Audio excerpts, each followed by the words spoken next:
বন্ধুরা, আমি চৈতালি ন্যাচারাল ভ্লগের পক্ষ থেকে সকল বন্ধুকে জানাই আমার আন্তরিক শুভেচ্ছা। বন্ধুরা, আজও আমি শ্রী শ্রী মায়ের কথা বলবো। আজকের আলোচ্য বিষয় হলো শ্রী শ্রী মা বলতেন, ভালো ছেলের মা তো সকলেই হতে পারে, মন্দটি কে নেয়। বলতেন, আমরা তো ওই জন্যই এসেছি। আমরা যদি পাপ তাপ না নেব, হজম না করব, তবে কে করবে? পাপী তাপীদের ভার আর কারা সহ্য করবে? তাই মন্ত্রদানের সঙ্গে সঙ্গে অনিবার্যভাবেই শিষ্যের পাপ গ্রহণ করতে হয় জেনেও করুণাময়ী মা দয়ায় মন্ত্র দিতেন, কৃপায় মন্ত্র দিতেন, আর ভাবতেন শরীরটা তো যাবেই, তবু এদের হোক। বন্ধুরা, অসাধারণ কিছু শ্রী শ্রী মায়ের কথা জানতে বন্ধুরা ভিডিওটা আপনারা সম্পূর্ণ দেখুন এবং শুনুন। আশা করি শ্রী শ্রী মায়ের সম্পর্কে অনেক কিছু কথা আপনারা জানতে পারবেন। তাহলে শুনুন। একদিন জয়রামবাটিতে 3 জন ভক্ত স্বামী ব্রহ্মানন্দের চিঠি নিয়ে দীক্ষার জন্য মায়ের কাছে উপস্থিত হয়।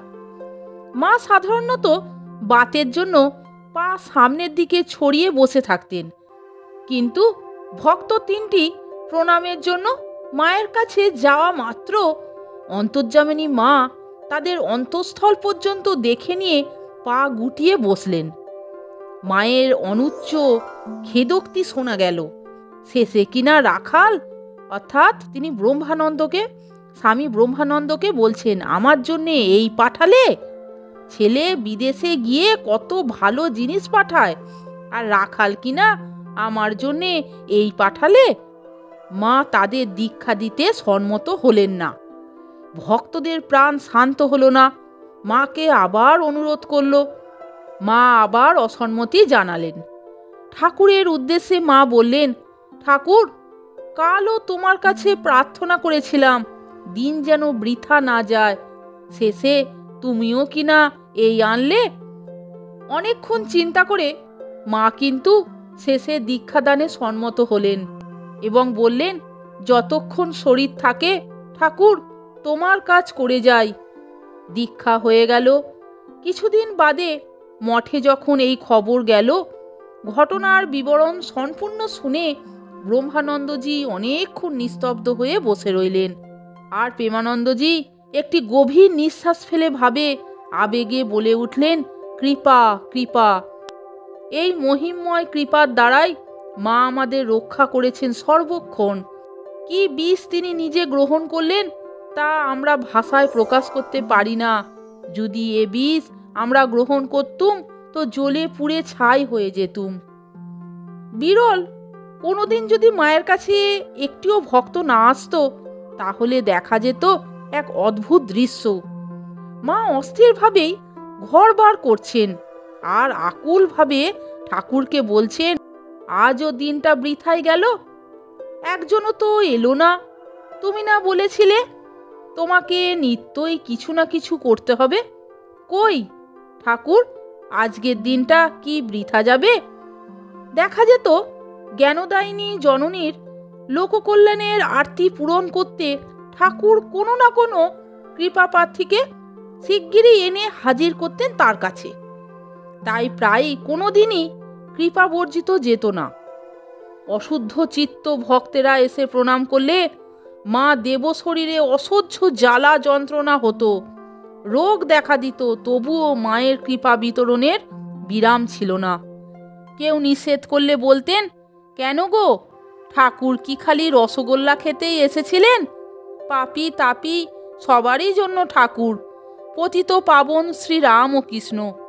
মা জানতেন তিনি ঠাকুরের লীলা সঙ্গিনী, তার জীবন ব্রত সেই পতিতোদ্ধারিণী তিনি। তাই মা বলতেন, ভালো ছেলের মা তো সকলেই হতে পারে, মন্দটি কে নেয়। বলতেন, আমরা তো ওই জন্যই এসেছি। আমরা যদি পাপ তাপ না নেব, হজম না করব, তবে কে করবে? পাপী তাপীদের ভার আর কারা সহ্য করবে?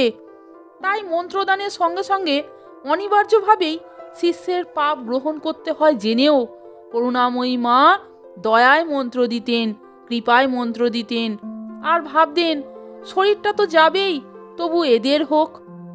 অসুস্থ শরীরেও এই কৃপা বিতরণ ছিল অব্যাহত।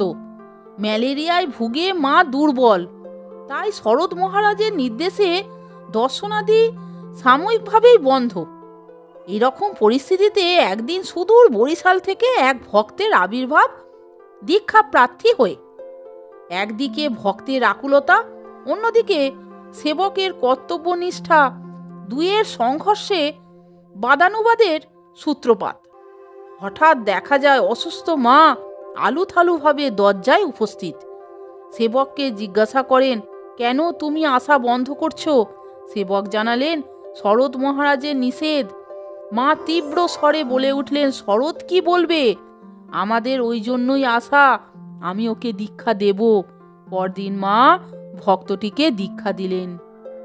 শ্রীমাকে দেখা যেত সর্বদাই জপ করতে। শেষ বয়সে শরীর যখন দুর্বল, অধিকাংশ সময়ই যখন বিছানায় শুয়ে কাটাতেন, তখনও জপের বিরাম ছিল না। রাতেও ঘুমোতেন খুব কম, জপ করেই কাটাতেন। কেউ ঘুমোতে বললে বলতেন, ঘুম কি আর আছে? না আসে, মনে হয় যতক্ষণ ঘুমোবো ততক্ষণ জপ করলে জীবের কল্যাণ হবে।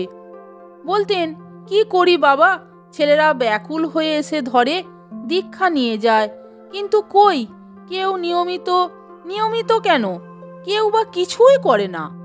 তা যখন ভার নিয়েছি তখন তাদের আমাকে দেখতে হবে তো, তাই জপ করি। আর ঠাকুরের কাছে তাদের জন্য প্রার্থনা করি, হে ঠাকুর, ওদের চৈতন্য দাও, মুক্তি দাও। এই সংসারে বড় দুঃখ কষ্ট, আর যেন তাদের না আসতে হয়। তাহলে বন্ধুরা, ভিডিওটা আপনারা সম্পূর্ণ দেখলেন তো এবং শুনলেন তো শ্রী শ্রী মায়ের কথা, অসাধারণ কিছু কথা। বন্ধুরা, ভিডিওটা যদি আপনাদের ভালো লাগে এবং শ্রী শ্রী মায়ের কথা আপনাদের শুনতে ভালো লাগে, তাহলে একটা লাইক, কমেন্টস এবং আমার চ্যানেলটিকে সাবস্ক্রাইব করে আমার পাশে থাকবার অনুরোধ করলাম। এই রকম আরও অনেক ভিডিও পেতে বন্ধুরা প্লিজ আমার চ্যানেলের ভিডিওগুলো আপনারা একটু দেখুন। ভালো লাগলে বন্ধুদের মধ্যে শেয়ার করে দেবেন। আপনারা সকলে ভালো থাকবেন, সুস্থ থাকবেন। আমি আবার আসছি পরের দিন অন্য কোনো ভিডিও নিয়ে। ভিডিওটা সম্পূর্ণ দেখার জন্য আপনাদের আমি অসংখ্য ধন্যবাদ জানাচ্ছি। জয় শ্রী শ্রী ঠাকুরের জয়, জয় শ্রী শ্রী মা, জয় মা শারদা, জয় মা জগদ্দম্বা, জয় মা জগজ্জননী, জয় গুরু, জয় গুরু, জয় গুরু।